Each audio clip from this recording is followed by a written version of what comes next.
Hello बच्चों, very good evening. कैसे हो आप सब? बढ़िया। बच्चों, हमने लास्ट लेक्चर में बात किया था काइनेमेटिक्स, सर्कुलर काइनेमेटिक्स। इस सर्कुलर काइनेमेटिक्स में हम लोग इक्वेशन ऑफ मोशंस को भी स्टडी किए, है ना। इससे पहले हम लोग instantaneous angular velocity, angular accelerations, different different term को हमने डिफाइन किया था, राइट। आज के इस लेक्चर में हम बात करेंगे जो सर्कुलर मोशन में जो एक्सीलरेशन प्रेजेंट होते हैं, tangential acceleration, centripetal acceleration, different different types of acceleration के ऊपर बात करेंगे। ओके, बट उससे पहले हम जानेंगे, हमने एक छोटा सा फॉर्मूला आपको बताया था। वो फॉर्मूला था relation between tangential velocity and angular velocity, v equal to r into omega. Okay, अब हम जानेंगे क्या कि जो ओमेगा होता है, दैट मीन्स ये जो ओमेगा है हमारा, ये जो ओमेगा है, क्या ये ओमेगा केवल सर्कुलर मोशन में ही होते हैं? क्या ये ओमेगा नाम का जो चीजें हैं, क्या सर्कुलर मोशन में ही पाए जाते हैं क्या, या कहीं नहीं, कहीं और नहीं पाए जाते हैं क्या ये ओमेगा? जानेंगे, देखते हैं। और देखने के बाद हमें पता चलेगा कि जो ओमेगा है ये केवल सर्कुलर मोशन में नहीं पाए जाते हैं, ये कहीं और भी पाए जाते हैं। अब जैसे कैलकुलस की खोज किसने किया, तो बहुत सारे लोग, फिजिक्स पढ़ने वाले जो स्टूडेंट है वो सब बोलेगा न्यूटन न्यूटन न्यूटन। नहीं, केवल न्यूटन नहीं, और मैथमेटिशियन भी हैं इसके पीछे। ठीक है क्या? चलिए आप बताओ कि कौन कौन है, कमेंट में बता दो। ठीक है क्या? चलिए, लेibniz भी थे, है ना। चलिए कोई बात नहीं, आप लोग अपना नाम बताइएगा कि कौन कौन खोजे थे कैलकुलस को। तो यहाँ पे ध्यान दीजिएगा कि जो ओमेगा है वो केवल सर्कुलर मोशन के लिए ही डिफाइंड नहीं किए जाते, वो कहीं और भी डिफाइंड किए जाते हैं। उसी टर्म को हम आज खोजेंगे कि कहाँ और डिफाइंड किए जाएंगे। और जहां पे हम टर्म डिफाइंड करेंगे ना, याद रखिएगा, वो टॉपिक हम रोटेशनल मोशंस में जब एंगुलर मोमेंटम पढ़ते हैं वहां भी यूज करते हैं वो टॉपिक को। इसलिए अच्छे से देखिएगा और ध्यान से देखिएगा मेरे बच्चों। ध्यान दीजिएगा, हमने जो रिलेशन बनाया था, हमने जो रिलेशन बनाया था वो क्या बनाया था? रिलेशन था v equal to r into omega, right. v equal to r into omega. R क्या था? रेडियस। ओमेगा क्या था सर? Angular velocity. v क्या था? टेंजेंशियल वेलोसिटी, यानी कि लीनियर वेलोसिटी। ओके, चलिए अच्छी बात है। ये हमारा स्केलर फॉर्म में था, मैग्नीट्यूड के फॉर्म में था। लेकिन अगर हम वेक्टर के फॉर्म में देखेंगे इसी रिजल्ट को, तो वेक्टर के फॉर्म में हम देखे थे आपको v equal to omega cross r, v equal to omega cross r, हमने ये बताया था आपको। ठीक है क्या? ओमेगा क्रॉस आर बताया था। अब यहाँ पे देखिएगा v equal to omega cross r. हमें ये बताइएगा, पहले वेक्टर में हम आपको लेकर के चलते हैं। वेक्टर में जब हम दो वेक्टर के क्रॉस प्रोडक्ट का स्टडी कर रहे थे, है ना, जब दो वेक्टर की क्रॉस प्रोडक्ट का हम स्टडी कर रहे थे, तो क्रॉस प्रोडक्ट से जो रिजल्ट आया करता था, वो रिजल्ट उन दोनों वेक्टर पे जो क्रॉस प्रोडक्ट में पार्टिसिपेट कर रहा है, उन दोनों वेक्टर पे वो रिजल्ट क्या हुआ करता था? परपेंडिकुलर हुआ करता था। इसका मतलब हो गया कि जो भी है वो ओमेगा और आर दोनों पे परपेंडिकुलर होंगे। क्लियर है क्या? ओमेगा और आर दोनों पे क्या होंगे? परपेंडिकुलर होंगे। यकीन नहीं आता है तो यहाँ पे अब देखिए एक सर्कल हमने बना लिया। यहाँ पे हमने एक सर्कल बनाया, ठीक है क्या? चलिए यहाँ पे एक सर्कल बनाया हमने। अब ये सर्कल पे ये हमारा सेंटर होगा, ये हमारा रेडियस आर होगा। अब पार्टिकल इस तरीके से रोटेट कर रहा होगा, सर्कुलेट कर रहा होगा, ठीक है। जब इस तरीके से घूम रहा होगा तो इसकी ओमेगा की डायरेक्शन किधर आएगा? सर के कैप आएगा। यस, अगर हमारा एक्स वाई प्लेन में ये लाई कर रहा है तो ओमेगा की जो डायरेक्शन होगा वो हमारा के कैप होगा। चलिए अच्छी बात है। अब ये आर हमारा ये होगा। अब देखिएगा ओमेगा से आर की तरफ आओगे, ठीक है, ओमेगा हमारा इधर और आर हमारा इधर, तो ओमेगा से आर की तरफ आओगे तो हम किधर जा रहा है? ऊपर जा रहा है। यस, टेंजेंशियल वेलोसिटी किधर आ रहा था? ऊपर आ रहा था वेलोसिटी भी, है ना। ये हमारा भी था। यानी भी जो है वो परपेंडिकुलर है ओमेगा पे और आर पे, यानी भी जो हमारे पास वो परपेंडिकुलर है आर पे और भी जो परपेंडिकुलर है वो है हमारा ओमेगा पे। ये टर्म याद रखिएगा। यानी कि ये जो है हमारे पास अगर v equal to r into omega केवल इस फॉर्मेट में लिखा हुआ हो, ठीक है ना, केवल इस फॉर्मेट में लिखा हुआ हो तो याद रखिएगा ये केवल सर्कुलर मोशन को रिप्रेजेंट कर रहा होगा, ये केवल सर्कुलर मोशन को रिप्रेजेंट कर रहा होगा, लेकिन ये केवल सर्कुलर मोशन को रिप्रेजेंट नहीं कर रहा होगा। सर ऐसा क्यों? जहां जहां हमारे पास पोजीशन और transverse velocity linear velocity perpendicular होंगे वहां पे ओमेगा आ जाएगा। क्या आ जाएगा? ओमेगा आ जाएगा। यही बात आज हम आपको समझाने की कोशिश करेंगे इस लेक्चर में। ध्यान दीजिएगा। तो ये जो हमारे पास है ये जनरल फॉर्म है, ठीक है क्या? ये हमारे पास जनरल फॉर्म है, ठीक है क्या? ये हमारा क्या है? जनरल फॉर्म है, ठीक है क्या? और ये हमारा स्पेशल फॉर्म था। यानी कि अगर हम इस फॉर्मेट में भी अगर हम लिखने की कोशिश करेंगे तो भी परपेंडिकुलर आपको लगाना पड़ेगा equal to r into omega, omega equal to perpendicular velocity by radius. आइए परपेंडिकुलर वेलोसिटी जो है आपका परपेंडिकुलर वेलोसिटी टू रेडियस यानी कि position, perpendicular velocity to position vector to position vector, perpendicular velocity to position vector. यहां तक चीजें clear है क्या? यस। अब हम आपको वहां पे लेकर के जाने की कोशिश करेंगे जहां पे आपको ये फील होगा कि पार्टिकल परफॉर्म कर रहा है किसी टाइप का मोशन और शो कर रहा है किसी और टाइप का मोशन। समझ में आ रहा है हम क्या कहना चाह रहे हैं? यानी कि हम पढ़ा रहे हैं फिजिक्स और आपको फील हो रहा है कि सर तो केमिस्ट्री पढ़ा रहे हैं। ऐसा कहाँ होगा? एटॉमिक स्ट्रक्चर में होगा, होगा ना। लेकिन हम पढ़ा क्या रहे हैं? फिजिक्स पढ़ा रहे हैं। तो यहां भी हम कुछ ऐसे मोशंस पार्टिकल से करवाएंगे, लेकिन पार्टिकल जैसा मोशन कर रहा है वैसा नहीं दिखाई दे करके कुछ और भी हमें दिखाई दे देगा। सर ऐसा होगा क्या? हाँ ऐसा होगा। देखिएगा जरा ध्यान से। और आप मैकेनिक्स पढ़ के आए हुए हैं यहाँ पे लगभग, जिसमें हमने बताया था कि फ्रेम ऑफ रेफरेंस चेंज कर देंगे तो मोशन चेंज हो जाएगा, है ना। चलिए बच्चों यहाँ पे हमारे पास एक पार्टिकल है कोई, ठीक है, इसकी वेलोसिटी v है और वो अपना स्ट्रेट लाइन में मूव कर रहा है इस तरीके से, ठीक है। और यहाँ पे कोई ऑब्जर्वर है, ध्यान दीजिएगा, यहाँ पे कोई ऑब्जर्वर है, सपोज यहाँ पे कोई ऑब्जर्वर है, ओके। अब ये ऑब्जर्वर है, यहाँ पे इस पॉइंट पे कोई ऑब्जर्वर बैठा हुआ है। चलिए ये ऑब्जर्वर है, ये ऑब्जर्वर इसको देख रहा है कि इनिशियली में यहाँ पे है r डिस्टेंस पे। आफ्टर सम टाइम t, यहाँ पे सपोज t इक्वल टू 0 है, t टाइम पे t इक्वल टू t पे यहाँ पे पहुंच गया और इसकी वेलोसिटी यहाँ पे जो है वो कांस्टेंट है। वेलोसिटी अभी फिलहाल इसकी क्या है? कांस्टेंट, ये चेंज नहीं हो रहा। तो ये पार्टी के जो ऑब्जर्वर है वो क्या करेगा? अपना मुंडी को रोटेट करेगा, इस तरीके से जाएगा, है ना। करेगा कि नहीं करेगा? आप खुद सोचिए ना, आप खुद इमेजिन कीजिए कि अगर पार्टिकल यहाँ पे है तो आप खुद देखिए यहाँ पे था, फिर हम क्या करेंगे? ऐसे मुंडी घुमाएंगे नहीं घुमाएंगे? यानी नजर घुमाएंगे कि नहीं घुमाएंगे? घुमाएंगे ना। आप किसी बड़े टावर, किसी बहुत बड़े बिल्डिंग के पास चले जाइए, उसके बॉटम से उसके टॉप को देखिए, तो बॉटम से टॉप की ओर देखिएगा तो क्या बिल्डिंग मूव करेगा? क्या नहीं, आपका मुंडी मूव करेगा।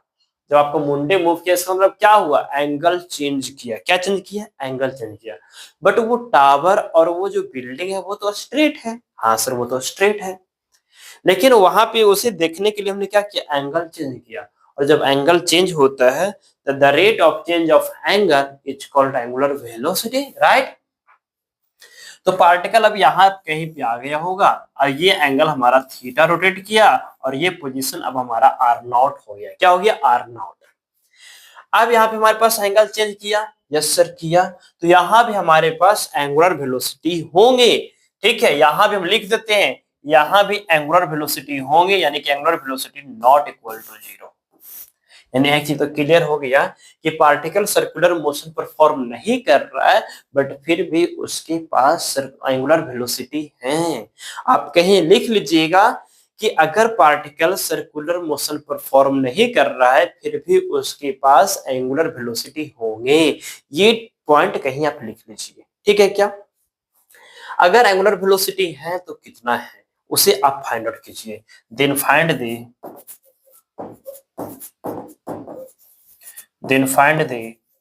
angular velocity, then find the angular velocity, चलिए अब एंगुलर वेलोसिटी को हमें फाइंड आउट करना है, ठीक है? एंगुलर वेलोसिटी को फाइंड आउट करना है। अब एंगुलर वेलोसिटी को फाइंड आउट करने के लिए हम कौन सा फॉर्मूला यूज करें? फर्स्ट इक्वेशन या second equation? Second equation. First equation जो है केवल सर्कुलर मोशन के लिए वैलिड है, ठीक है क्या? तो सेकंड इक्वेशन या फिर सेकंड इक्वेशन से जनरेट किया गया इक्वेशन वो हमारा ये है, ठीक है? चलिए तो यहाँ पे हम लोग क्या करेंगे, हम लोग ओमेगा निकालेंगे। तो ओमेगा के लिए यहाँ पे ओमेगा क्या हो जाएगा? Omega equal to perpendicular velocity by r, r यानी कि पोजीशन, और आर सपोजिट हमारा ये हो गया आर नॉट। आर नॉट आप कैलकुलेट भी कर सकते हो या फिर आर नॉट आपका गिवन भी रहे, गिवन भी दिया हो सकता है।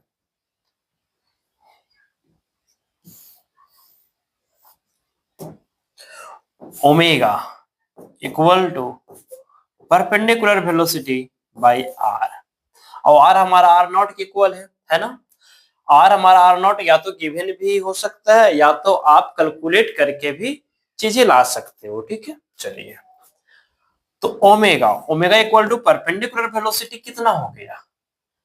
पोजीशन कितना हुआ सर? पोजीशन हमारा आर नॉट हुआ, परपेंडिकुलर वेलोसिटी कितना होगा? नहीं आइडिया। तो परपेंडिकुलर किसके? इस पोजीशंस के परपेंडिकुलर। इसके परपेंडिकुलर अगर आप भी निकालोगे तो एक ये आएगा और एक हमारा ये जाएगा। क्लियर है क्या? यानी भी का कंपोनेंट एक नीचे टूटेगा, एक कंपोनेंट ऊपर टूटेगा। इसी को हमने एक्सिस मान लिया, जब इसी को हम एक्सिस मानेंगे तो इसके परपेंडिकुलर दूसरा एक्सिस हो जाएगा। यस हो जाएगा। तो इसका इधर इफेक्ट निकालेंगे। अब ध्यान दीजिएगा, अगर हमारे पास ये थीटा है तो ये भी कितना हो जाएगा? थीटा हो जाएगा। सर ऐसा क्यों? देखिएगा ध्यान से, ये जो येलो कलर का जो हमने लाइन जो बनाया है, जो एक्सिस हमने बना दिया, ये तो हमारा परपेंडिकुलर होगा यानी कि एंगल 90 होगा। हाँ सर, ये थीटा ये 90, तो ये 90 माइनस थीटा। अगर ये 90 माइनस थीटा तो ये भी क्या हो जाएगा? 90 माइनस थीटा। अगर ये 90 माइनस थीटा हो गया तो ये भी कितना हो जाएगा? थीटा हो जाएगा। क्लियर है? हाँ सर क्लियर है। यानी कि इधर इतना कंपोनेंट कितना आएगा? v cos theta. तो यहां से आ जाएगा perpendicular component v cos theta by में r नॉट। ये हमारा फाइनल आंसर आया, v cos थीटा बाय में r not. This is your angular velocity. चलिए नेक्स्ट क्वेश्चन हम बनाते हैं। अब सपोज दैट पार्टिकल यहाँ पे है, यहाँ पे कोई ऑब्जर्वर है, ठीक है? यहाँ पे, और यहाँ से r डिस्टेंस पे, यहां से r डिस्टेंस पे पार्टिकल इस तरीके से मूव कर रहा है, ठीक है क्या? v इक्वल टू 10 मीटर पर सेकेंड, और ये हमारा जो एंगल है वो 37 डिग्री। कितना? 37 डिग्री। आपसे पूछा जा रहा है फाइंड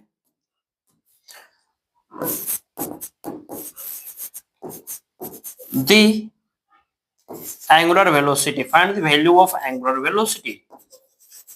चलिए तो एंगुलर वेलोसिटी निकालने के लिए हम लोग क्या किया करते थे, याद होगा आपको? Omega equal to perpendicular by में आर, और ये आर जो हमारे पास 2 मीटर है, ठीक है? चलिए तो परपेंडिकुलर कितना हो गया? परपेंडिकुलर यानी कि इस लाइन के परपेंडिकुलर ये वाला आना चाहिए। तो अगर ये 37 तो ये v cos 37, तो ये हमारा क्या हो जाएगा? v sin 37 हो जाएगा, राइट? चलिए तो हमारे पास हो जाएगा v sin 37 डिग्री बाय में 2, और v का वैल्यू कितना है हमारा? 10 है। साइन 37 कितना होता है? 3/5 होता है, तो 5 नीचे में 2, 5 टू 10, 10 10 7, यानी कि 3 रेडियन पर सेकेंड। क्लियर है? 3 रेडियन पर सेकेंड। ओके चलिए नेक्स्ट क्वेश्चन। नेक्स्ट क्वेश्चन, अब यहाँ पे नेक्स्ट क्वेश्चन क्या बनाएंगे? ध्यान दीजिएगा, नेक्स्ट क्वेश्चन हमारे पास ये है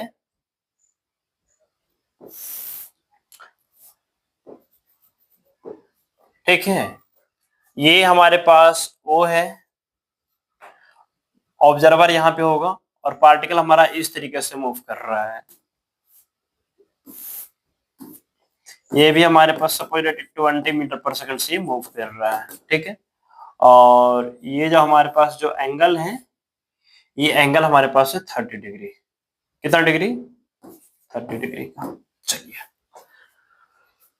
ये हमारे पास 4 मीटर का आर। फाइंड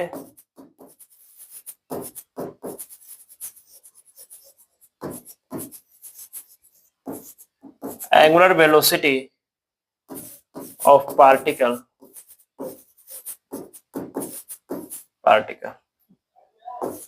चलिए, तो एंगुलर वेलोसिटी के लिए क्या करेंगे?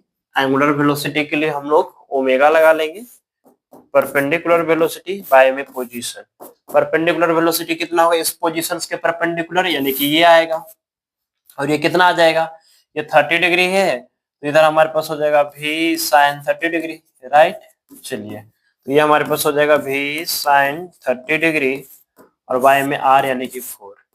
v का वैल्यू कितना है? 20 बाय में 4। साइन 30 कितना हो जाएगा? 1/2। ये कैंसिल होगा, 5 हो जाएगा। सही है ना? तो 5/2 हमारे पास हो जाएगा 2.5 रेडियन पर सेकेंड। क्लियर है? चलिए, नेक्स्ट क्वेश्चन। नेक्स्ट क्वेश्चन हमारे पास ये है,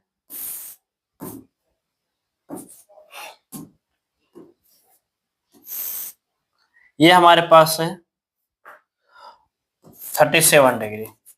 ठीक है, और पार्टिकल जो हमारे पास इस तरीके से मूव कर रहा है,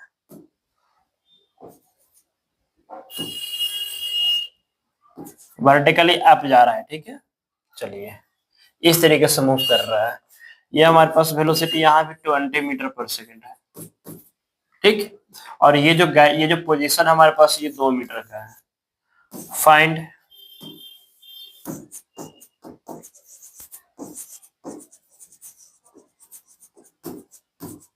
एंगुलर वेलोसिटी। एंगुलर वेलोसिटी बताइए। तो एंगुलर वेलोसिटी के लिए क्या करना है? परपेंडिकुलर, इस पोजीशन के परपेंडिकुलर लीनियर वेलोसिटी निकालना है। तो v परपेंडिकुलर बाय में r। तो परपेंडिकुलर कितना? इसके परपेंडिकुलर तो हमारा ये आएगा ना, इसका परपेंडिकुलर तो हमारा ये आएगा। हाँ, ये आएगा, बस ये निकाल लेना है हमें। ओके, सही है, ध्यान दीजिएगा। अगर ये 37 डिग्री है तो हमें ये बताइएगा, ये 37 है। ठीक है, तो ये 37, ये 90, ये कितना हो जाएगा? 53।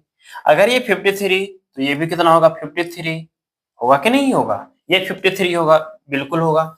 अगर ये 53 हो गया बच्चों, तो इस लाइन पे ये वाला तो परपेंडिकुलर आया आया ना, तो ये 53 हो चुका है, तो ये कितना आएगा? 37 degree.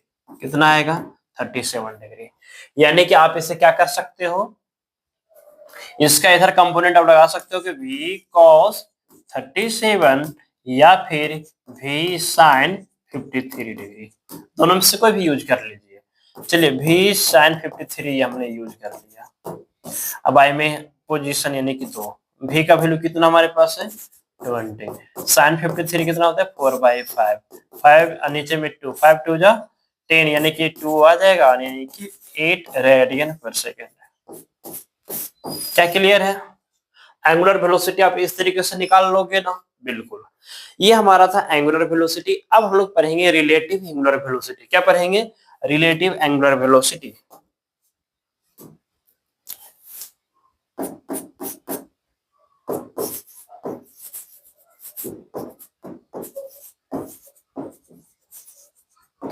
Relative angular velocity,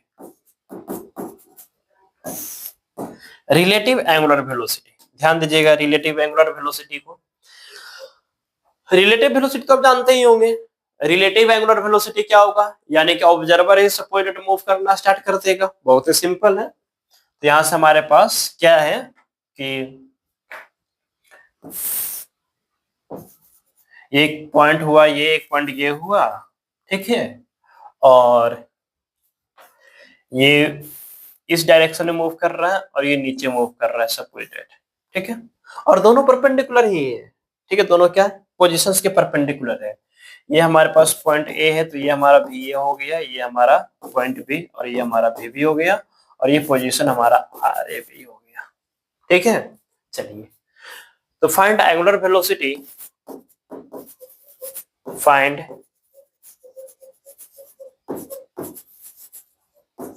angular velocity of A with respect to B. तो है रिलेटिव एंगुलर वेलोसिटी, अभी तक एक ही पार्टिकल मूव कर रहा था, दोनों पार्टिकल मूव करेगा, जब दोनों पार्टिकल मूव करेगा तो रिलेटिव हो जाएगा, और एंगल चेंज करेगा तो एंगुलर वेलोसिटी हो जाएगा। तो हमारे पास relative angular velocity omega A B क्या होगा, जो हमारे पास जो वेलोसिटी होता था परपेंडिकुलर वेलोसिटी, अब वो कहलाएगा रिलेटिव परपेंडिकुलर वेलोसिटी। ठीक है क्या, तो रिलेटिव परपेंडिकुलर वेलोसिटी बाय में relative position r A B, खत्म कहानी। ठीक है, ये हमारे पास क्या है, V R E L perpendicular, यानी कि रिलेटिव परपेंडिकुलर वेलोसिटी है हमारा ये, relative perpendicular velocity, relative perpendicular velocity. Okay, relative perpendicular velocity. तो यहां से अगर हम बात करें तो ओमेगा ए बी रिलेटिव, अगर ऊपर वाला हमारा पॉजिटिव हो गया तो भी ए माइनस भी भी होता था ना, तो भी ए माइनस भी भी, भी ए माइनस में भी भी खुद नीचे जा रहा है तो माइनस में भी और बाय में आर ए बी, यानी कि भी ए प्लस में भी और बाय में r A B. This is your final answer. Clear है, चलिए इस पे क्वेश्चंस बना लेते हैं। मान लेते हैं यहाँ पे हम लोग कि एक पार्टिकल है इस तरीके से, एक पोजीशन हो, एक पार्टिकल यहाँ पे, एक पार्टिकल यहाँ पे, ये पोजीशन हमारे पास जो है गैप हमारे पास वो 2 मीटर का है। ठीक है, एक इधर मूव कर रहा है और एक हमारा ये इधर मूव कर रहा है। ठीक है, इधर ये मूव कर रहा है 10 मीटर पर सेकंड से और ये मूव कर रहा है 20 मीटर पर सेकंड से। ये हमारा पॉइंट बी हुआ, यानी कि ये स्पीड हमारा भी हुआ, और ये पॉइंट हमारा ए हुआ, यानी कि ये स्पीड हमारा भी ए हुआ। यहाँ से एंगल आपका गिवन है, ये जो एंगल है हमारा, ये एंगल हमारे पास 37 डिग्री, और यहाँ से ये जो एंगल है वो है हमारा 53 डिग्री। ठीक है, फाइंड द एंगुलर वेलोसिटी। ठीक, बहुत ही सिंपल है, find relative angular velocity, find the relative, find the angular velocity of A. चलिए फाइंड द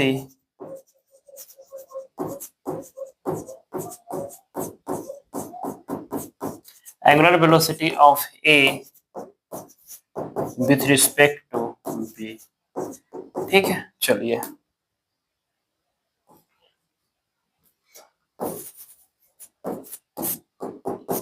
अब यहां से हमारे पास देखिएगा ओमेगा ए भी है ना, ओमेगा ए भी, वी ए बी परपेंडिकुलर, अब बाय में आर, और आर का वैल्यू कितना है 2। क्लियर है, चलिए अब यहाँ पे देखिएगा, यहां से हमारे पास जो ओमेगा ए भी आएगा वो आ जाएगा भी ए बी रिलेटिव, तो परपेंडिकुलर हमें लेना है पोजीशंस के परपेंडिकुलर, तो ये इधर आ जाएगा कॉस, तो ऊपर जाएगा साइन आ जाएगा, कंपोनेंट तो ब्रेक करने आता ही होगा, तो ये हो जाएगा 10 sin 37 डिग्री, राइट, और ये इधर कंपोनेंट आ जाएगा नीचे में 20 sin 53 डिग्री। चलिए तो यहां से हमारे पास हो जाएगा 10 sin 37, और फिर रिलेटिव वेलोसिटी में तो माइनस होता है, और ये खुद नीचे आ रहा है तो माइनस में 20 sin 53 डिग्री और बाय में 2, तो 10 sin 37 कितना होता है सर, sin 37 जो होता है वो होता है 3/5, क्या होता है 3/5, माइनस प्लस हो जाएगा, ये हो जाएगा 20, और sin 53 होता है 4/5 बाय में 2। क्लियर है, चलिए ये 2 दोनों को नीचे मल्टीप्लाई हो जाएगा, तो यहाँ से हमारे पास हो जाएगा 5 टू जा 10, तो 10 10 साफ यहाँ से 3 आ जाएगा। ये 5 टू जा 10 और ये यहाँ से 20, तो ऊपर में हो जाएगा कितना 2 इंटू में 4 हो जाएगा। क्लियर। तो 3 प्लस में 8 यानी कि 11 रेडियन पर second. This is your final answer. Clear है क्या? ये था हमारे पास रिलेटिव एंगुलर वेलोसिटी। चलिए एक क्वेश्चन और बना लेते हैं हम इस पे। एक क्वेश्चन और हम बना लेते हैं इस पे। हमारे पास यहां से एक वेलोसिटी है वी ए, पॉइंट ए, ये हमारे पास 10 मीटर पर सेकेंड। ठीक है, चलिए। और यहां से हमारे पास ये 20 मीटर पर सेकेंड है बी का। ठीक है, वी बी का ये पॉइंट हमारा बी है और ये एंगल हमारे पास 30 डिग्री का है। ठीक, फाइंड दे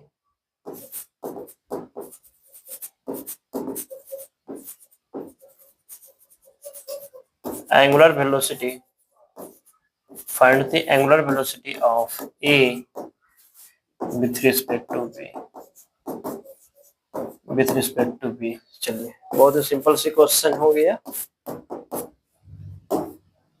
यहाँ पे आप क्या करोगे कि सर ओमेगा जो होगा हमारे पास वो भी परपेंडिकुलर होगा और बाय में पोजीशन हमारे पास ऑलरेडी 2 मीटर का है, तो नीचे में 2 आ जाएगा। तो ओमेगा ऊपर हमारा 10 हो जाएगा, फिर नीचे आ रहा है तो ये माइनस हो जाएगा, रिलेटिव वेलोसिटी कारण माइनस, और ये नीचे आ रहा है तो इसकी कंपोनेंट हमारे पास हो जाएगा 20 sin 30 डिग्री। राइट, 20 sin 30 हो जाएगा 1/2, यानी कि ये हमारे पे 10 आ जाएगा। तो माइनस में 10 नीचे है इसलिए नीचे आ गया ना, इसलिए -10/2। तो 10 और 10 कितना हो जाएगा 20/2, यानी कि 10 रेडियन पर second.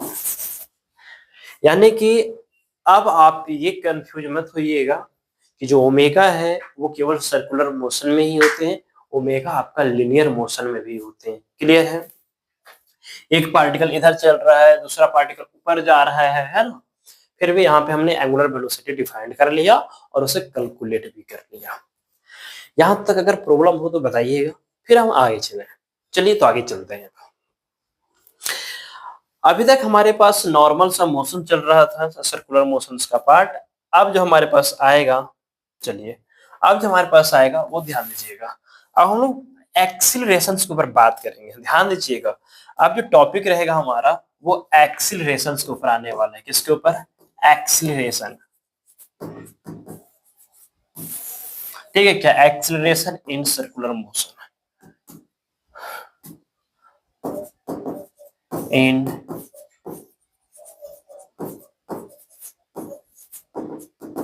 Circular motion, acceleration in circular motion.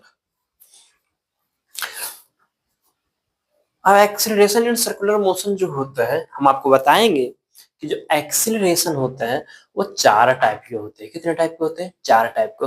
आपको जानकर के हैरानी नहीं होने चाहिए कि जो सर्कुलर मोशन होते हैं उसमें 4 टाइप के एक्सीलरेशन होते हैं। कितने टाइप के? 4 टाइप्स के। तो इसमें जो एक्सीलरेशन होते हैं वो 4 टाइप के एक्सीलरेशन होते हैं। ठीक है, 4 types of acceleration,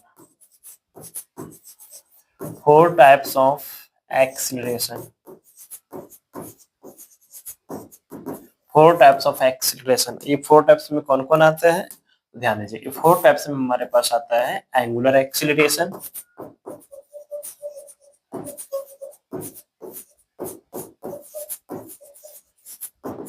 angular acceleration, फिर हमारे पास आता है टेंजेंशियल एक्सीलरेशन, टेंजेंशियल एक्सीलरेशन। ठीक है, टेंजेंशियल एक्सीलरेशन। फिर आएगा सेंट्रीपिटल एक्सीलरेशन,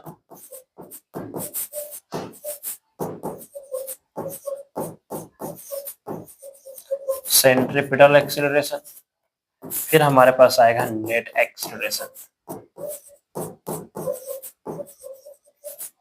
नेट एक्सीलरेशन। ठीक है, ये 4 टाइप के एक्सीलरेशन आपको सर्कुलर मोशन में आते हैं। यानी कि भाई साहब क्या कमाल कर रहे हो एक रंग दिखा रहे हो अनेक, है ना। यानी कि आपको देखने में लग रहा है कि केवल सर्कुलर मोशन ही तो है, केवल मेरा ही है, नहीं नहीं, केवल आपका नहीं है, चार का है। यानी कि इसके पास चार चार है, एंगुलर है, टेंजेंशियल है, सेंट्रीपिटल है, फिर नेट एक्सीलरेशन है। इसके पास चार टाइप के एक्सीलरेशन आ गया। आपको देखने में जरूर लग रहा होगा कि नहीं ये केवल सर्कुलर मोशन है, नहीं भैया, इसमें चार टाइप छुपे हुए हैं। कितने?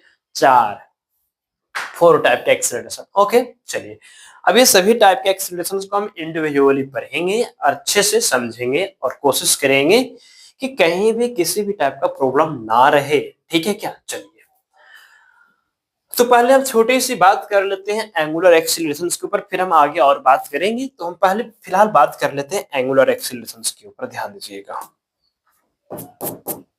ये जो हमारा एंगुलर एक्सीलरेशन है,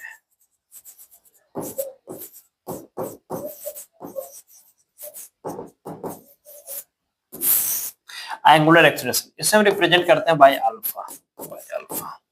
क्लियर है? टेंजेंशियल एक्सीलरेशन हमारा ए टी, ये हमारा ए सी, और ये हमारा ए नेट है। ठीक है? एंगुलर एक्सीलरेशन, हमने एंगुलर एक्सीलरेशन को आपको बताया था कि जो अल्फा होता है वो होता है D omega by d T, the rate of change of angular velocity is called angular acceleration, right? Yes. अब यहाँ पे देखिएगा, हमने बताया था कि जो ओमेगा होता है वो होता है v by r, v by r. अभी हम केवल स्पीड की बात कर रहे हैं, मैग्नीट्यूड की बात कर रहे हैं। किसकी बात कर रहे हैं? मैग्नीट्यूड की बात कर रहे हैं। ठीक है, ओमेगा की मैग्नीट्यूड और वी की मैग्नीट्यूड की बात करेंगे केवल, तो ध्यान दीजिएगा। अगर हमारे पास, ध्यान सुनिएगा, अगर हमारे पास ओमेगा की मैग्नीट्यूड कांस्टेंट रहेगा, ध्यान सुनेंगे आप, ओमेगा की मैग्नीट्यूड कांस्टेंट रहेगा, यहाँ पे हम ध्यान दीजिएगा, ओमेगा हमारे पास कांस्टेंट हो गया, मैग्नीट्यूड की पॉइंट ऑफ व्यू से की बात कर रहे हैं, कांस्टेंट की डिफरेंशिएशन क्या होता है? जीरो होता है। और ओमेगा कांस्टेंट मतलब उसकी जो स्पीड हो गया वो कांस्टेंट हो गया, और स्पीड कांस्टेंट हो गया तो वो यूनिफॉर्म सर्कुलर मोशन हो जाएगा। क्या हो जाएगा?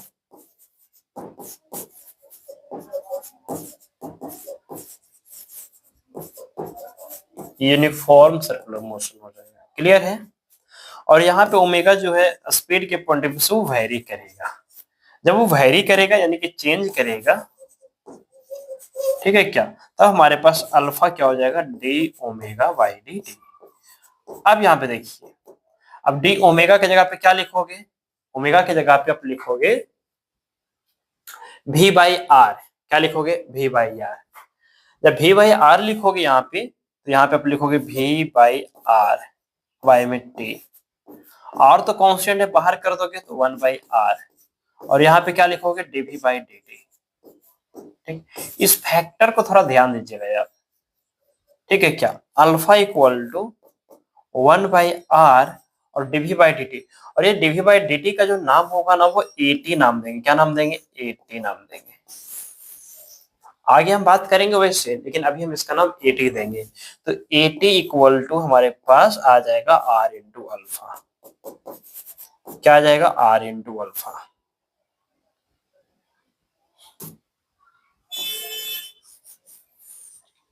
Eighty equal to r into alpha, यानी कि एटी जो है हमारे पास क्या लिखा दिख रहा है आपको? टेंजेंशियल एक्सीलरेशन, यानी टेंजेंशियल एक्सीलरेशन हमारे पास एटी और वो होगा आर इंटू अल्फा।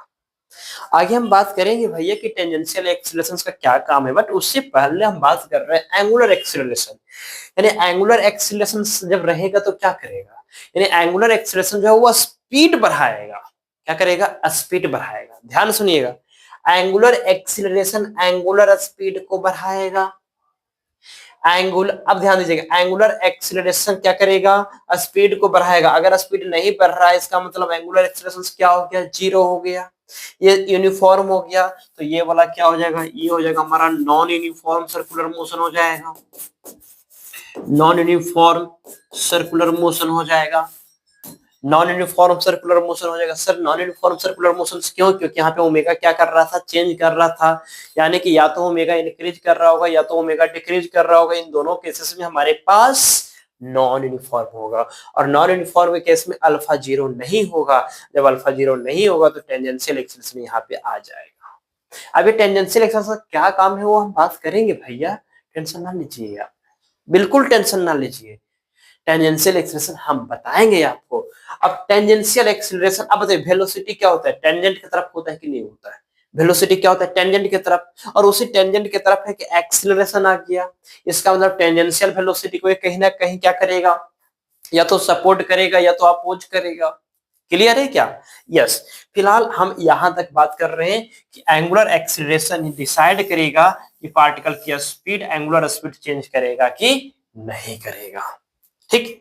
और यहां से हमारे पास जो डीवी बाई डी की जो बात की है ना, ये जो डीवी बाई डी है हमारे पास यहाँ पे लिख देते हैं कि जो डीवी बाई जो डी है ये कुछ और नहीं, rate of change of speed है। Rate of change of speed है ये हमारा, rate of change of speed. अभी फिलहाल आप इतना जानिए, ठीक है क्या? ये फॉर्मूला भी आप अपने पास रख लीजिए, ठीक है? ये फॉर्मूला अपने पास रखिए, ठीक। और ये फॉर्मूला कब आया, जब ओमेगा हमारा चेंज किया। अब इसमें एटी का काम क्या है हम और आगे अच्छे से पढ़ेंगे। वैसे एटी अब जान लिए कि एटी हमारा क्या था, एटी हमारा टेंजेंशियल एक्सीलरेशन, और टेंजेंट किधर होता है, वेलोसिटी की तरफ। वेलोसिटी किधर होता है, टेंजेंट की तरफ। यानी दोनों अगर एक दूसरे की तरफ आ जाएगा, यानी वेलोसिटी की तरफ अगर एक्सीलरेशन आ जाएगा तो वेलोसिटी को क्या कर देगा, चेंज कर देगा। क्लियर है क्या? इसे और अच्छे से हम जानेंगे, ध्यान दीजिएगा, अभी तुरंत हम समझेंगे और अच्छे से। तो आगे बढ़ने से पहले ध्यान सुनिएगा, अभी तक हमने क्या पढ़ा, टेंजेंशियल नहीं पढ़ा, टेंजेंशियल हमने नहीं पढ़ा, टेंजेंशियल हमने नहीं पढ़ा। हमने केवल पढ़ा एंगुलर एक्सीलरेशन। क्या पढ़ा हमने? केवल एंगुलर एक्सीलरेशन पढ़ा। और एंगुलर एक्सीलरेशन में हमने ये जाना कि अगर ओमेगा हमारे पास कांस्टेंट हो जाएगा तो अल्फा जीरो हो जाएगा। यानी अगर अल्फा रहेगा तो ओमेगा क्या वैल्यू को इंक्रीज करेगा या डिक्रीज करेगा, मींस ओमेगा की वैल्यू को वो क्या करेगा, चेंज करेगा। लेकिन अगर हमारे पास ओमेगा का वैल्यू चेंज हो गया तो नॉन यूनिफॉर्म, और नहीं हुआ तो वो हमारे पास यूनिफॉर्म सर्कुलर मोशन होगा। क्या यहां तक कोई दिक्कत है? टेंजेंशियल की ओर नहीं जाना, टेंजेंशियल की ओर नहीं जाना, बिल्कुल क्लियर है। चलो आगे चलते हैं। अब आगे चलने से पहले हम छोटी सी बेसिक सी कॉन्सेप्ट हम पीछे से उठाएंगे, ध्यान दीजिएगा बच्चों। यहाँ पे हमने क्या किया, पहले हमने स्ट्रेट लाइन बनाया, ध्यान दीजिएगा, कहीं यहाँ पे हमने बना दिया, चलिए ध्यान दीजिएगा, यहाँ पे हमने बना दिया एक स्ट्रेट लाइन। इस इधर हम स्ट्रेट लाइन की बात करेंगे। ये हमारा स्ट्रेट लाइन हो गया, क्लियर है? यस। यहाँ पे कोई बॉडी है, यहाँ पे कोई बॉडी है, इसकी मास m है और ये v वेलोसिटी से मूव कर रहा है। v वेलोसिटी से क्या कर रहा है, मूव कर रहा है। अगर ये v वेलोसिटी से मूव कर रहा है तो इस पाथ पे टेंजेंशियल वेलोसिटी क्या हुआ, v, यानी v हमारा टेंजेंशियल वेलोसिटी हो गया। v हमारा लीनियर है और टेंजेंशियल होगा।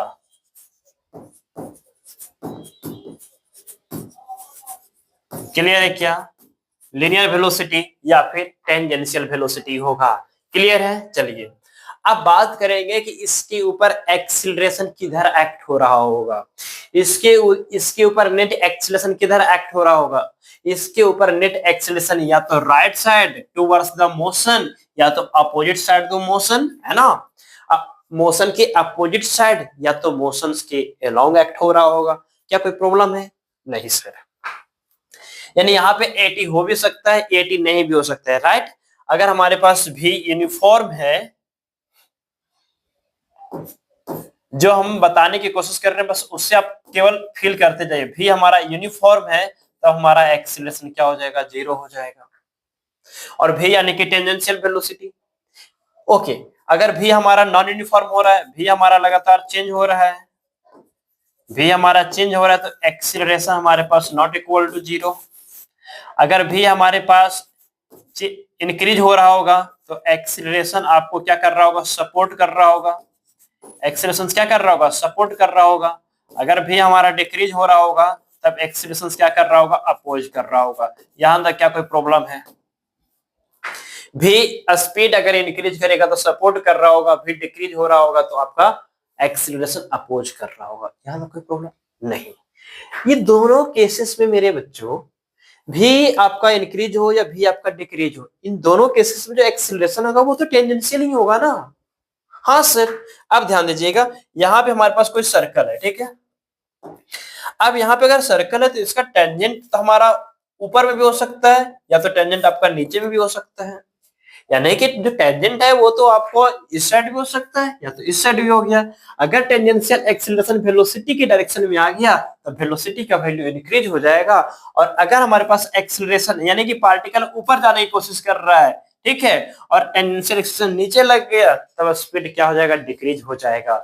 और अगर हमारा पार्टिकल ऊपर जा रहा है और इसी डायरेक्शन में एक्सीलरेशन भी आ गया, तब उसकी स्पीड इंक्रीज हो जाएगा। क्या कोई प्रॉब्लम नहीं ना यहाँ तक? चलिए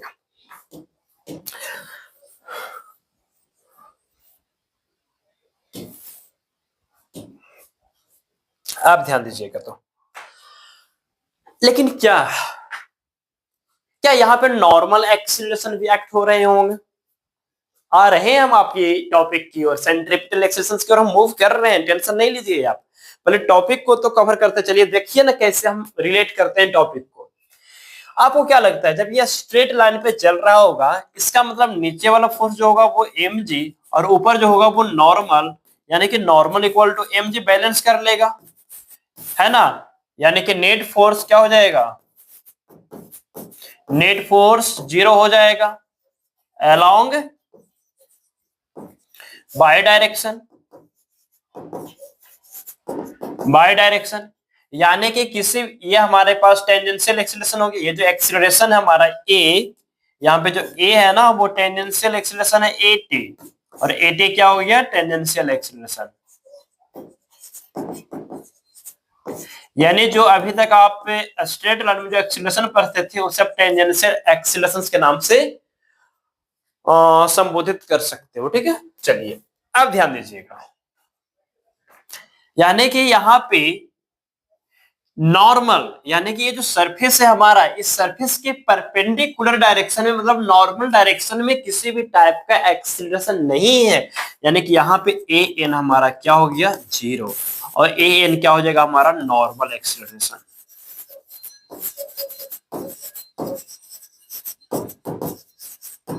ये हमारा क्या हो जाएगा, नॉर्मल एक्सीलरेशन। यानी नॉर्मल एक्सीलरेशन हमारा क्या हो गया, 0 हो गया। क्या कोई प्रॉब्लम है क्या? नहीं ना। चलो आगे चलते हैं, अभी मजा आएगा, ध्यान दीजिएगा। ये था हमारा स्ट्रेट लाइन पे ये सारे चीजें। अब आते हैं थोड़ा कर्व लाइन पे।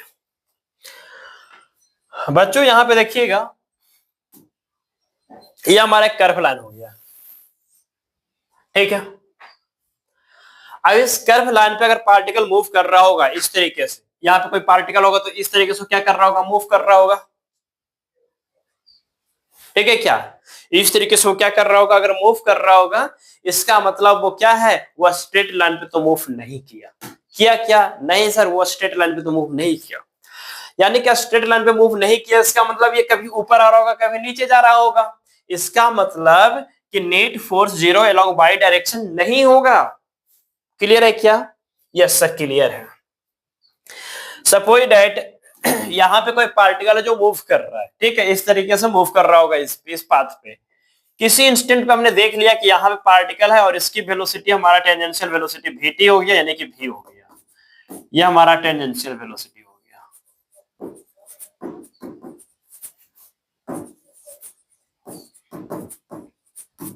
टेंजेंशियल वेलोसिटी हो गया। क्लियर है क्या? अब अगर ये टेंजेंशियल वेलोसिटी हो गया, एक चीज ध्यान से सुनिएगा, इस पाथ से जब मूव कर रहा होगा वो, तो जब नीचे भी आ रहा होगा ऊपर भी आ रहा होगा, तो नीचे भी आ रहा होगा ऊपर भी आ रहा होगा, इसका मतलब हमारे पास बाई डायरेक्शन में हमारे पास नेट फोर्स 0 नहीं होगा। सही है। बाई डायरेक्शन में भी इसके ऊपर, यानी बाई डायरेक्शन हमारा ये हो गया। हाँ सर हो गया। हो सकता है, हो सकता है कि vt को इंक्रीज कर रहा होगा, हो सकता है कि इस डायरेक्शन में भी कोई एक्सीलरेशन प्रेजेंट हो सकता है कि इस डायरेक्शन में भी इसके ऊपर कोई एक्सीलरेशन प्रेजेंट हो जो इस वेलोसिटी को इंक्रीज कर रहा होगा। जैसे कि यहाँ पे एक एक्सीलरेशन प्रेजेंट रहेगा तो टेंजेंशियल वेलोसिटी को क्या करेगा, इंक्रीज करेगा या चेंज करेगा।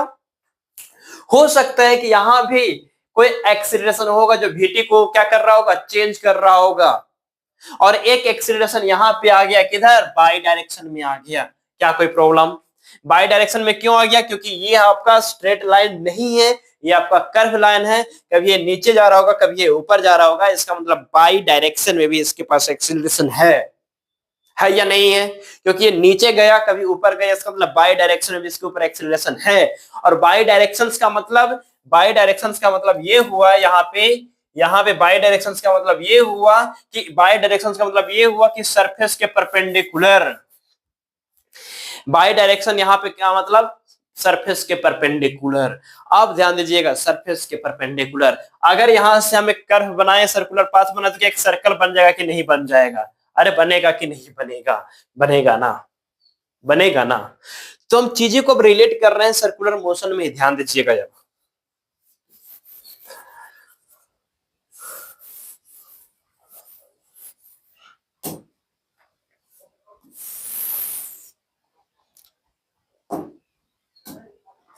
यहाँ पे हमारे पास पार्टिकल था, इसकी टेंजेंशियल वेलोसिटी भी था, ठीक है क्या, vt हमारा भी, जो कि टेंजेंशियल वेलोसिटी था।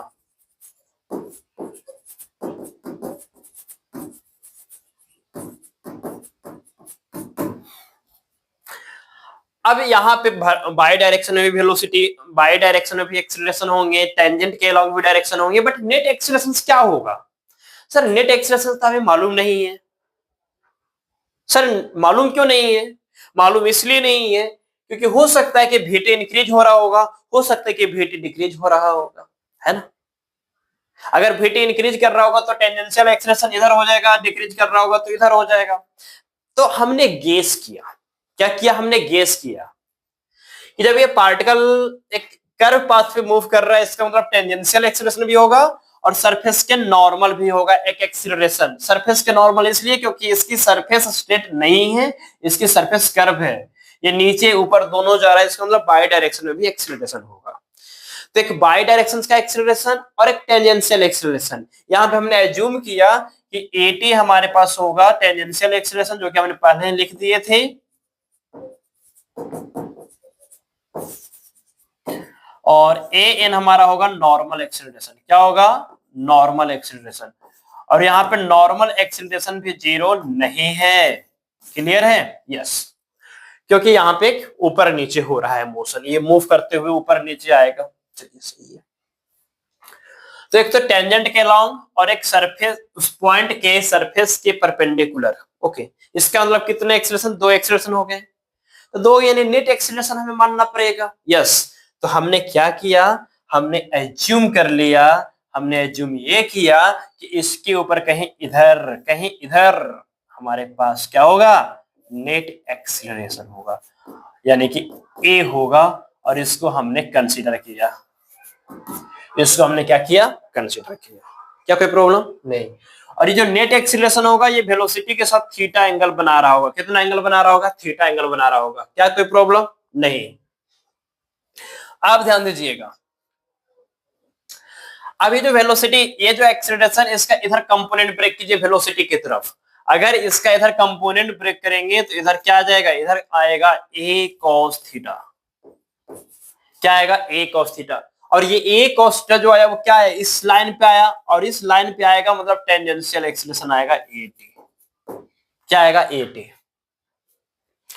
यानी कि आप लिखोगे कि at जो कि हमारा टेंजेंशियल एक्सीलरेशन है,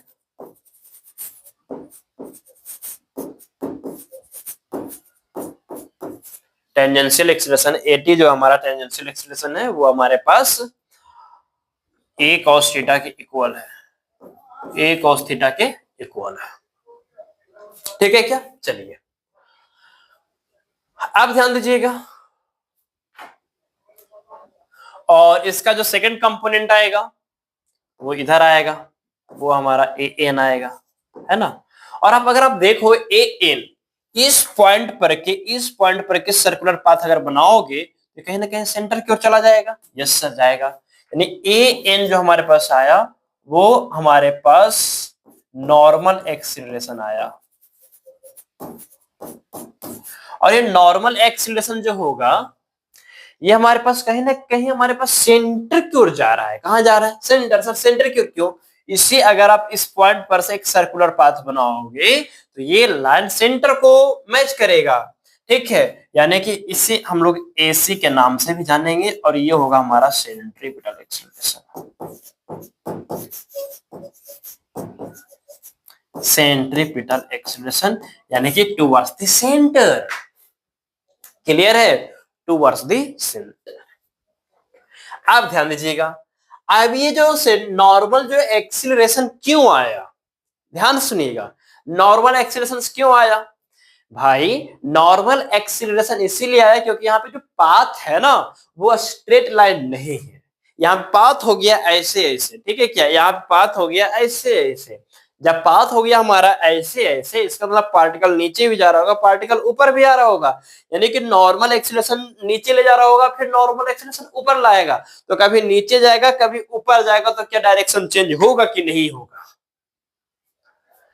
क्या डायरेक्शन चेंज होगा कि नहीं होगा? होगा ना। इसका मतलब यहाँ पे डायरेक्शन क्यों नहीं चेंज हो रहा था? यहाँ पे डायरेक्शन इसलिए नहीं चेंज हो रहा था क्योंकि नॉर्मल एक्सीलरेशन 0 था। यहाँ पे डायरेक्शन इसलिए चेंज हो रहा है क्योंकि यहाँ पे नॉर्मल एक्सीलरेशन जो कि सेंट्रीपिटल एक्सीलरेशन से प्रेजेंट है। यानी एक चीज तो क्लियर हो गया कि पार्टिकल अगर सर्कुलर पाथ पे मूव कर रहा होगा, इसका मतलब वहां पे सेंट्रीपिटल एक्सीलरेशन लग रहा होगा। सर सेंट्रीपिटल एक्सीलरेशन क्यों लग रहा होगा? क्योंकि सेंट्रीपिटल एक्सीलरेशन यानी कि नॉर्मल एक्सीलरेशन, और नॉर्मल एक्सीलरेशन का काम है डायरेक्शंस को चेंज करना। नॉर्मल एक्सीलरेशन का काम क्या है? डायरेक्शंस को चेंज करना। इसका मतलब जो है ये जो हमारे पास जो ये जो एक्सीलरेशन है ये डायरेक्शन को चेंज करेगा, ये डायरेक्शन को चेंज करेगा, ये डायरेक्शंस को क्या करेगा? चेंज करेगा। किसको चेंज कर देगा? डायरेक्शन को चेंज कर देगा। यानी एक चीज तो क्लियर हो गया, जो हमने लिखा था कि 4 टाइप का जो एक्सीलरेशन है उसमें पहला एक्सीलरेशन एंगुलर एक्सीलरेशन का काम तो हमने जान लिया कि स्पीड चेंज करेगा, एंगुलर स्पीड चेंज करेगा, है ना। जो सेंट्रीपिटल एक्सीलरेशन है वो क्या करेगा? डायरेक्शन को चेंज कर देगा। किसको चेंज कर देगा? डायरेक्शन को चेंज कर देगा। यानी डायरेक्शन चेंज हो रहा है, इसका मतलब सेंट्रीपिटल एक्सीलरेशन लग रहा है। बताओ यहां तक क्या कोई प्रॉब्लम है क्या? नहीं ना। मजा आ रहा है लेक्चर में? यस।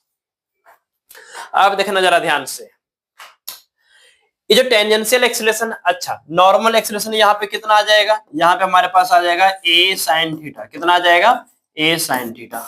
क्लियर है? ये n हमारा क्या हो जाएगा? a sin थीटा हो जाएगा। क्लियर है? Yes sir. अब ध्यान देना, तो यहां से हमारे पास a cos theta equal to a t, यानी कि इसे हम बोलेंगे component of acceleration along velocity. इसे क्या बोलेंगे? Component of acceleration, component of acceleration along velocity, along velocity. आप कहोगे सर हम इधर भी तो कंसीडर कर सकते थे ना। अरे कहीं भी करो, हम जनरल की बात कर रहे हैं, ठीक है क्या। रिजल्ट चेंज नहीं हो सकता। जब आप फाइनल सोल्व करोगे क्वेश्चन, तो अगर हमारे पास एक्सीलरेशन अपोजिट आना रहता तो ऑटोमेटिक माइनस साइन लेकर के आ जाएगा, ठीक है क्या। चलिए अब यहाँ पे देखिएगा, हमने टेंजेंशियल एक्सीलरेशन समझ लिया, सेंट्रीपिटल एक्सीलरेशन भी समझ लिया। अब टेंजेंशियल एक्सीलरेशन को और थोड़ा अच्छे से हम पढ़ेंगे, अभी टेंशन नहीं लीजिए। टेंजेंशियल एक्सीलरेशन का मतलब क्या हुआ, ध्यान सुनिएगा। टेंजेंशियल एक्सीलरेशन किसके तरफ आ गया भैया? सर टेंजेंशियल एक्सीलरेशन आ गया वेलोसिटी की तरफ। वेलोसिटी का काम क्या है? वेलोसिटी का काम है, सॉरी एक्सीलरेशन का काम क्या है? वेलोसिटी में परिवर्तन करना, वेलोसिटी में चेंज करना। ध्यान सुनिएगा मेरी बात पे पकड़ बनाइए, फोकस कीजिए। एक्सीलरेशन का काम क्या है? वेलोसिटी में चेंज करना। यहाँ पे टेंजेंशियल एक्सीलरेशन क्या करेगा? सॉरी टेंजेंशियल एक्सीलरेशन जो है आपका वेलोसिटी के वैल्यू यानी स्पीड को चेंज करेगा। यानी टेंजेंशियल एक्सीलरेशन क्या कर रहा है? टेंजेंशियल एक्सीलरेशन जो है आपका, टेंजेंशियल एक्सीलरेशन जो है वो स्पीड चेंज करेगा, स्पीड चेंज करेगा। आप यहां से देखिए ना, अगर यहाँ पे एक्सीलरेशन एक्ट होगा, टेंजेंशियल टेंजेंशियल एक्सीलरेशन, तो क्या चेंज होगा? स्पीड चेंज होगा कि वेलोसिटी चेंज होगा? स्पीड चेंज होगा। क्यों? डायरेक्शन तो यहाँ पे कांस्टेंट है। सर यहाँ पे तो डायरेक्शन कांस्टेंट नहीं है, तो यहाँ पे डायरेक्शन चेंज करने का काम कौन कर रहा है? Normal acceleration. यहाँ पे डायरेक्शन चेंज करने का काम नॉर्मल एक्सीलरेशन, यानी कि वेलोसिटी वेक्टर क्वांटिटी होता है ना। मैग्नीट्यूड को चेंज करवाने का काम कौन ले लिया? ये। डायरेक्शन को चेंज करवाने का काम कौन ले लिया? ये। समझ में आ रहा है क्या? उसने कहा कि लो भाई तुम पुल बना दोगे, हम गांव का रोड बना देंगे, है ना। यानी कि वेक्टर क्वांटिटी के पास मैग्नीट्यूड, तो मैग्नीट्यूड चेंज करवाने का काम हो गया टेंजेंशियल एक्सीलरेशंस का, और डायरेक्शन चेंज करवाने का काम कौन ले लिया? नॉर्मल एक्सीलरेशन, यानी कि सेंट्रीपिटल एक्सीलरेशंस। क्या कोई प्रॉब्लम है तो बताइए। चलिए तो आगे चले हम। यस, तो चलते हैं हम आगे।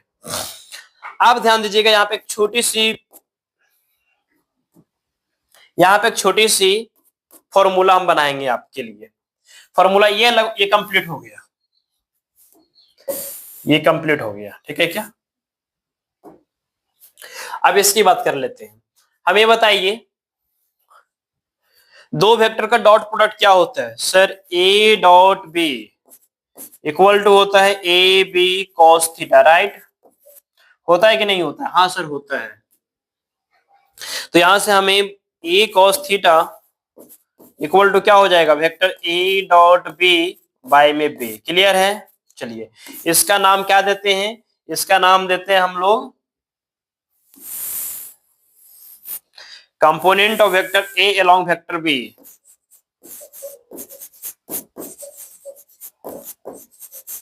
Component of vector A along vector B.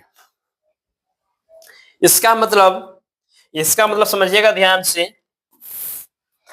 A cos theta की जगह पे आप लिखोगे ए कॉस थीटा, ठीक है क्या? और ए मतलब ए, तो ए हमारे पास, फिर क्या है? डॉट। और बी मतलब इसका ए कंपोनेंट ऑफ वेक्टर ए, यानी कि ए का कंपोनेंट किसकी तरफ? बी की तरफ। और बी यानी कि यहाँ पे कौन है? भी। यानी कि ए का कंपोनेंट किसकी तरफ? भी की तरफ, तो ए डॉट भी और बाय में भी। क्या कोई प्रॉब्लम है? ये हमारे पास टेंजेंशियल एक्सीलरेशन भी हो जाएगा।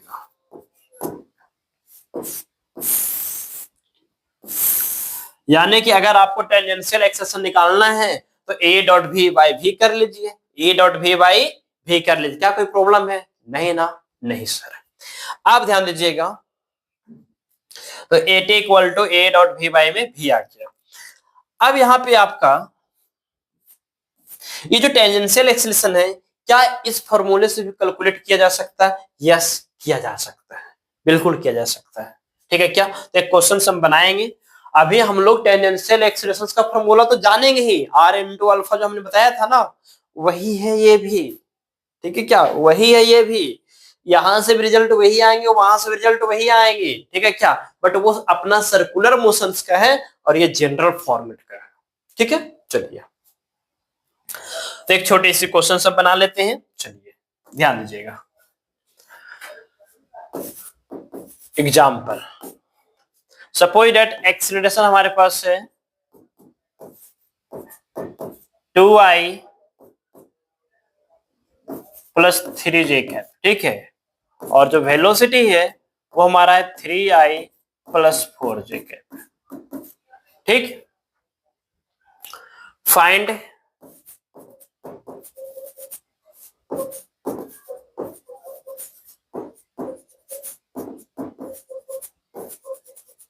Tangential acceleration. ठीक है, फाइंड टेंजेंशियल एक्सीलरेशन। सही है। अब यहां पे आपसे टेंजेंशियल एक्सीलरेशन पूछा जा रहा है, क्लियर है? जब टेंजेंशियल एक्सीलरेशन पूछा जा रहा है, इसका मतलब आप क्या करोगे? सर एटी करोगे, एटी यानी कि ए कॉस थीटा करोगे, और एंगल तो गिवन है ही नहीं, है ना, एंगल तो गिवन नहीं है, तो हम लोग क्या करेंगे? नॉर्मल बहुत सिंपल से चीजें निकाल लेंगे। क्या था? ए डॉट भी बाय में मॉड ऑफ भी। क्लियर है? Yes sir. फॉर्मूला ये था हमारे पास।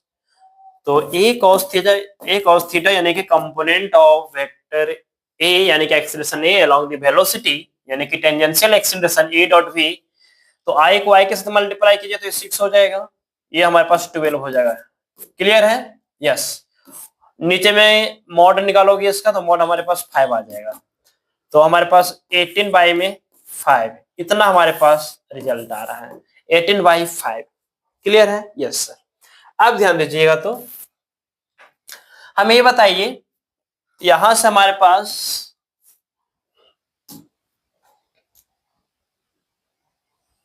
चलिए ये जो सर्कुलर पाथ था हमारा इस तरीके का था ना, इसमें हमारे पास इधर हमारा AT आया, इधर हमारा AC आया और ये था हमारा A, यानी A इक्वल टू क्या लिख सकते हो, वेक्टर A इक्वल टू लिखोगे AC प्लस में AT। ठीक है क्या? यानी कि ये हमारा जो नेट एक्सीलरेशन है वो टेंजेंशियल एक्सीलरेशन और सेंट्रीपिटल एक्सीलरेशन का क्या है, वेक्टर सम है। यानी कि ए नेट इक्वल टू मैग्नीट्यूड के पॉइंट ऑफ व्यू से रूट ओवर AC का स्क्वायर प्लस में AT का स्क्वायर। क्लियर है? Yes sir.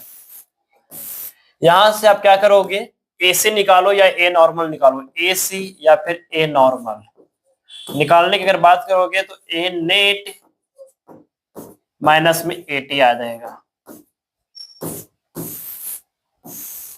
AC यानी कि AN equal to A net minus AT। Tangential acceleration को क्या करना है, माइनस किसमें, नेट एक्सीलरेशन में, तो हमारे पास सेंट्रीपिटल एक्सीलरेशन आ जाएगा। क्लियर है? चलिए, अगर यहां तक बातें क्लियर है तो फिर हम आगे चलते हैं। क्लियर है क्या? चलिए, ये आपका प्रोजेक्टाइल मोशन में भी वैलिड होता है। ठीक है क्या? ये भी प्रोजेक्टाइल मोशन में वैलिड होता है, और जो angular velocity, relative angular velocity जो हमने कैलकुलेट किया ना, वो भी आपका यूज होगा प्रोजेक्टाइल मोशन में। सर वो कैसे यूज होगा, देखिएगा। जैसे क्या है कि एक ऑब्जेक्ट को हमने थ्रो कर दिया, ठीक है, एक ऑब्जेक्ट को हमने थ्रो किया 20 मीटर पर सेकेंड से 37 डिग्री एंगल पे। ठीक है, आपसे पूछेगा कि find angular velocity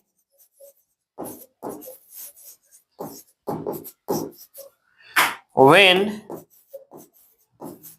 just before hitting the ground।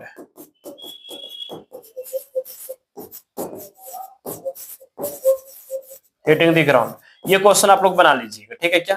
Just ये हिट करेगा ना उस टाइम इसका एंगुलर वेलोसिटी क्या होगा। क्लियर? ये क्वेश्चन बना लीजिएगा। यहां से हमारे पास ये आपने देखा, क्या कोई प्रॉब्लम है यहाँ पे? नहीं ना। यहाँ पे भी आपसे क्या करेगा, क्वेश्चन पूछ सकता है कि बताइए नॉर्मल एक्सीलरेशन और टेंजेंशियल एक्सीलरेशन कितना होगा।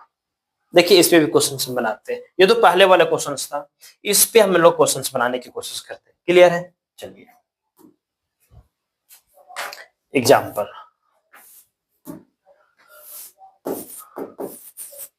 सपोज दैट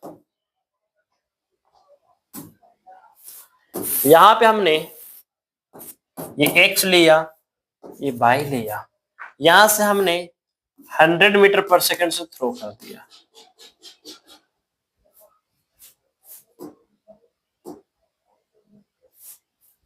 यहां पे हमने 100 मीटर पर सेकंड से ऑब्जेक्ट को थ्रो कर दिया, और ठीक है, और ये इस तरीके से मूव करेगा। ठीक, पूछ रहा है find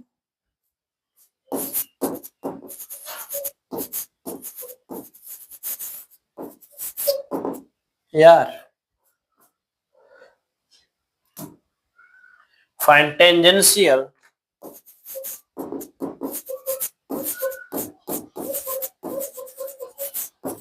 acceleration and normal acceleration।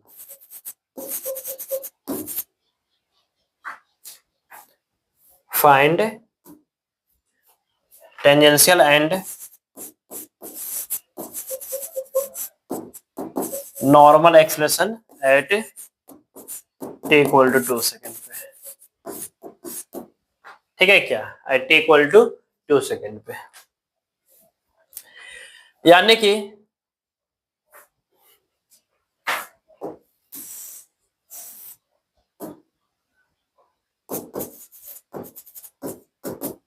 चलिए ये हमारे पास जो एंगल है, ये एंगल हमारे पास ये 30 डिग्री हो गया।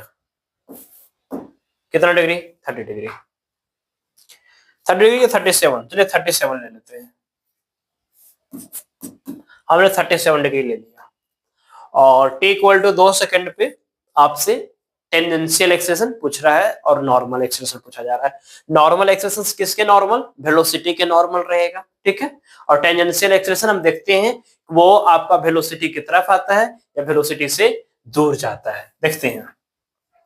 तो पहले हम सोल्व कर लेते हैं, ठीक है क्या। चलिए तो यहां पे हम लोग क्या करेंगे, ये तो हमारे पास क्या हुआ 100 मीटर पर सेकेंड, इसका मतलब इधर जो हमारे पास कंपोनेंट आएगा वो हो जाएगा 100 और cos 37, cos 37 क्या होता है, cos 37 होता है 4/5, 4/5, तो ये कैंसिल होगा तो ये कितना हो जाएगा, ये 20 हो जाएगा ना, हाँ ये 20 हो जाएगा।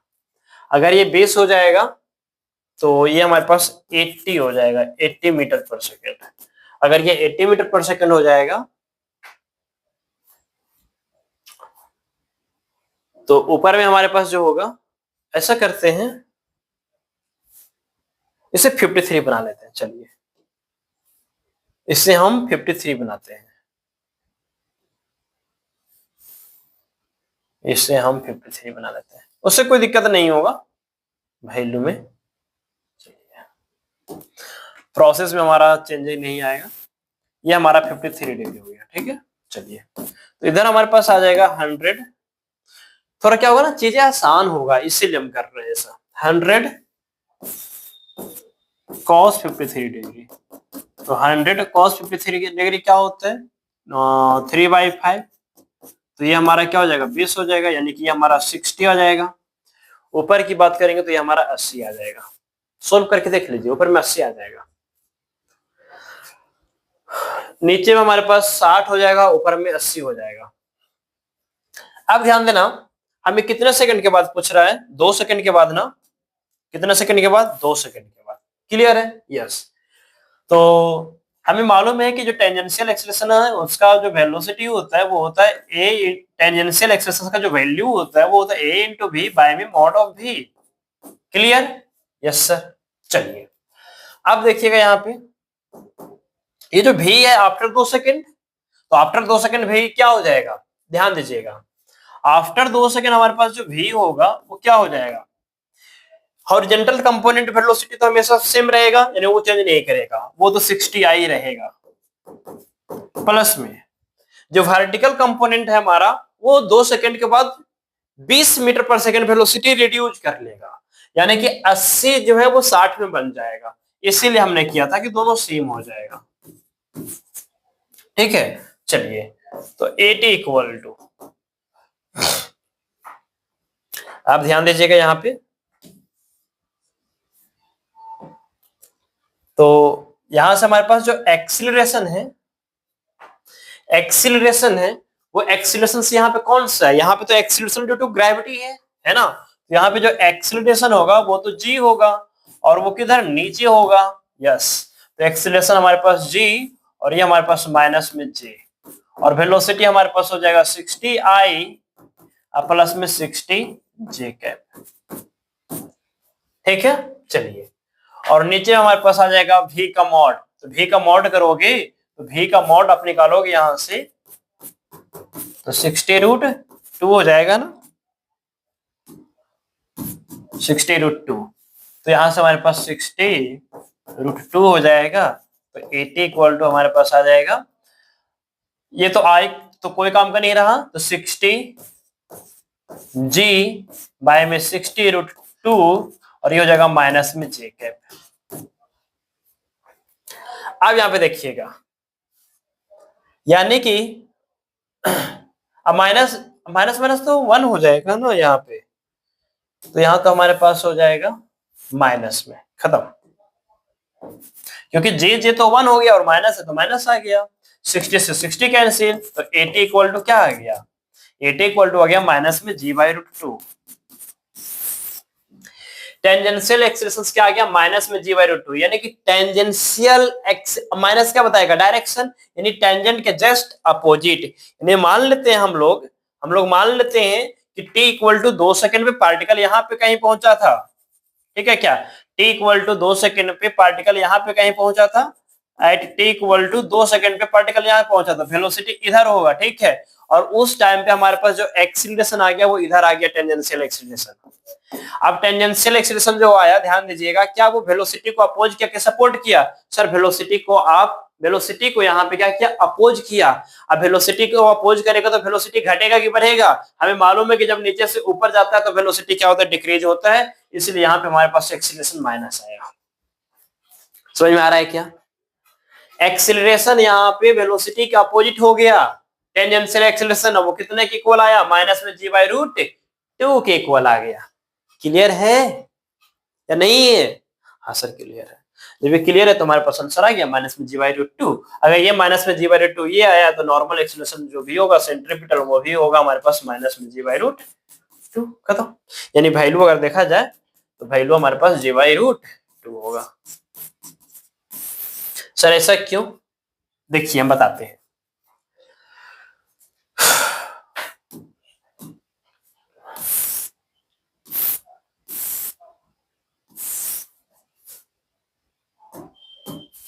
यहां पे पार्टिकल पहुंच गया, वेलोसिटी इधर है, यस यस, वेलोसिटी कितना हमारे पास, वेलोसिटी यहाँ पे हमारे पास है 60i प्लस में 60j, क्या कोई प्रॉब्लम नहीं, इसका मतलब इधर हमारे पास 60 होगा और ऊपर में भी हमारा कितना होगा 60 होगा, इसका मतलब ये जो एंगल होगा ये कितना होगा 45 डिग्री, बाइसेक्ट कर गया।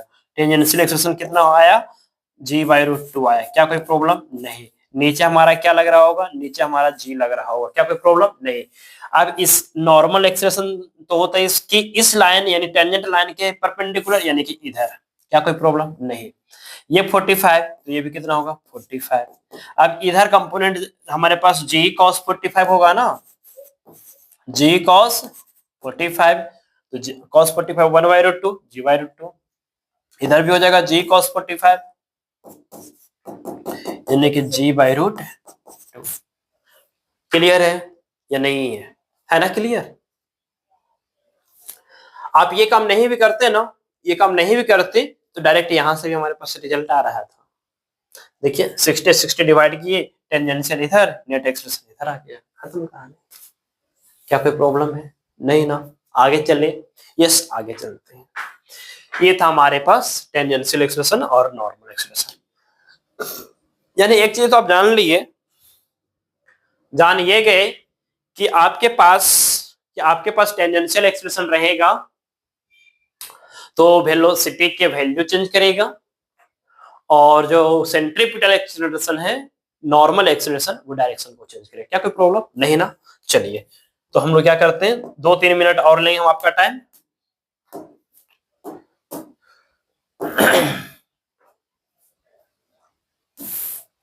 चलिए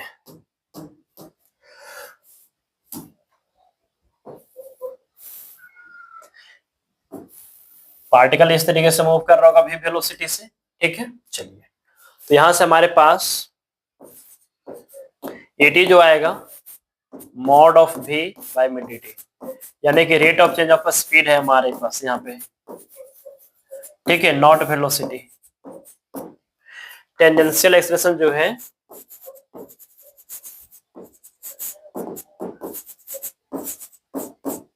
टेंजेंशियल एक्सीलरेशन जो है हमारे पास वो 80 जो आएगा, वो अगर यहाँ पे हम v इक्वल टू क्या होता है r इंटू ओमेगा, तो r इंटू ओमेगा पुट करेंगे, हम ऐसे जूम करेंगे कि ओमेगा वेरी ही कर रहा है, ओमेगा क्या कर रहा है, वेरी कर रहा है।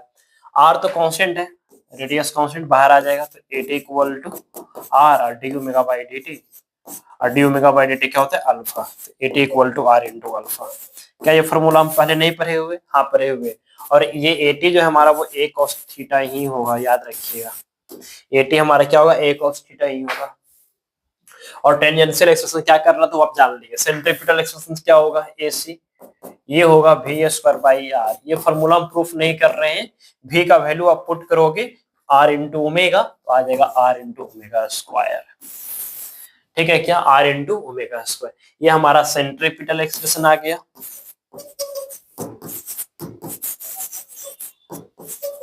सेंट्रीपिटल एक्सप्रेशन आ गया, क्लियर है।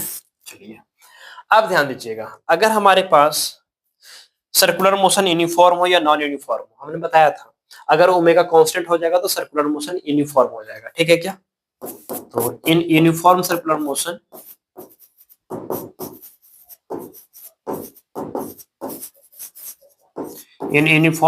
मोशन हमारे पास जो AT आएगा यानी कि R इंटू अल्फा, अल्फा यानी D omega by d T, ये वैल्यू 0 हो जाएगा यानी कि ये हमारा 0 हो जाएगा। AT हमारा 0 होगा, बट इसको 0 नहीं होना पड़ेगा, ये 0 नहीं होगा कभी नहीं। सेंट्रीपिटल एक्सीलरेशन कभी भी 0 नहीं होगा, क्योंकि सेंट्रीपिटल एक्सीलरेशन जो है केवल डायरेक्शन चेंज करता है भाई, उसको वैल्यू स्पीड से मतलब नहीं है, ठीक है क्या। तो ये कभी भी 0 नहीं होता है, कभी भी 0 नहीं होता है, कभी भी 0 नहीं होता है, ये कभी भी 0 नहीं होता है। क्लियर है या नहीं है ना। अब हमें ये देखना है कि क्या इस फॉर्मूला से हमारे पास AT का वैल्यू 0 होता है। यस, देखिएगा भाई, एक एक्सीलरेशन तो इधर आ गया AT और एक एक्सीलरेशन आया AC, तो नेट एक्सीलरेशन किधर भागेगा, इधर भागेगा, ये हमारा नेट एक्सीलरेशन भागेगा ना। यस सर, भागेगा। तो हमें ये बताइएगा कि जिस टाइम पे व्हेन,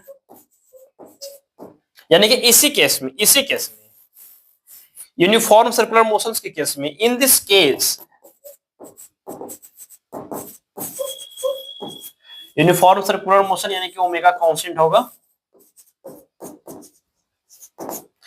इन दिस केस हमारे पास जो नेट एक्सीलरेशन होगा वो क्या होगा सर, नेट एक्सीलरेशन जो होता है ना वो होता है AT प्लस में AC। क्या कोई प्रॉब्लम नहीं सर। और AT क्या हो गया, 0, यानी कि नेट एक्सीलरेशन हमारा जो आया वो हमारा AC आ गया, यानी कि सेंट्रीपिटल एक्सीलरेशन ही हमारा नेट एक्सीलरेशन होता है यूनिफॉर्म सर्कुलर मोशन में। याद रखिएगा, यूनिफॉर्म सर्कुलर मोशन में नेट एक्सीलरेशन ही सेंट्रीपिटल एक्सीलरेशन, या सेंट्रीपिटल एक्सीलरेशन ही नेट एक्सीलरेशन हो जाता है। अब ध्यान दीजिएगा, ये हमारा क्या था, ये था हमारा नेट एक्सीलरेशन, था कि नहीं था, हाँ सर था। ये हमारा नेट एक्सीलरेशन था, और ये क्या था, एंगल किसके बीच, नेट एक्सीलरेशन। ध्यान दीजिएगा आप यहां पे,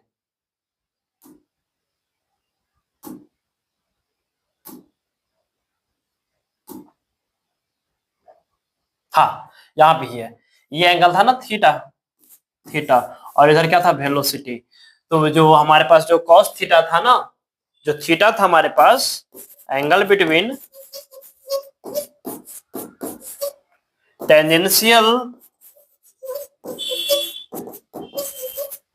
वेलोसिटी एंड नेट एक्सीलरेशन तो यहां पे आप देखिएगा,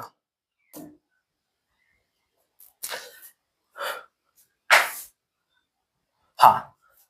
तो इस केस में हमारे पास क्या हो जाएगा, इस केस में हमारे पास हो जाएगा कि सेंट्रीपिटल एक्सीलरेशन हमारा इधर हो जाएगा और नेट एक्सीलरेशन भी हमारा इधर हो जाएगा, और हमारा टेंजेंट डायरेक्शन ये, तो एंगल कितना हो गया, 90 डिग्री।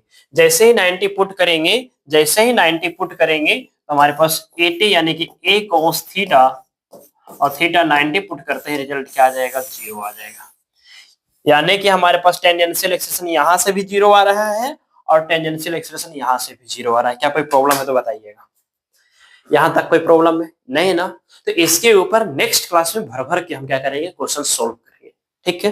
तो आज के लेक्चर बड़ी हो गई है, इसलिए इस लेक्चर को हम स्टॉप करेंगे और नेक्स्ट लेक्चर में इसके ऊपर बहुत सारे क्वेश्चन बनाएंगे। ओके, तब तक के लिए अपना ख्याल रखिए और अच्छे से पढ़ते रहिए। Okay, thank you very much.